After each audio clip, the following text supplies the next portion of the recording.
In today's video, I'm going to teach you how to use Power BI with ChatGPT. We'll walk through how to prepare your data, ask effective questions, and bring answers directly into Power BI using DAX and Power Query, all in a way that keeps your workflow clean and efficient. First, get your data ready.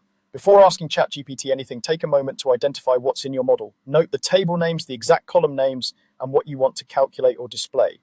This clarity makes a huge difference in the quality of the help you receive.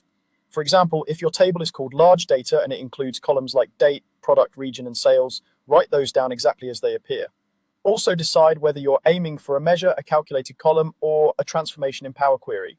Being specific prevents confusion and saves time. Next, ask ChatGPT the right question. Use clear, structured prompts that include your table and column names, plus the goal. For instance, you might say, I have a table called large data with columns date, product, region, sales.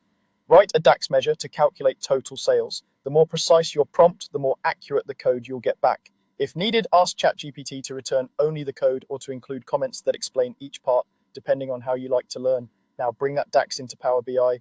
Copy the DAX expression from ChatGPT. In Power BI Desktop, go to the Modeling tab at the top and select New Measure. Paste the DAX into the formula bar and press Enter. You can rename the measure to something clear like total sales, and then drag it into a visual such as a card, table, or chart to confirm it calculates correctly. If it doesn't work, double-check column names and data types and share any error message back with ChatGPT for a quick fix. You can also use ChatGPT for Power Query data cleaning.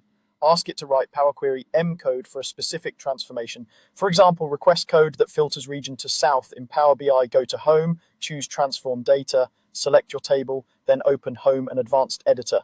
Paste the M code, click Done, and review the preview to make sure it filters as expected. If something fails, provide the exact error message and mention where you pasted the code so ChatGPT can help you adjust it. Little details like correct quoting and exact column names matter in M. That's it for today. Use this approach to speed up modeling and cleaning while staying in control of your data. Thanks for watching.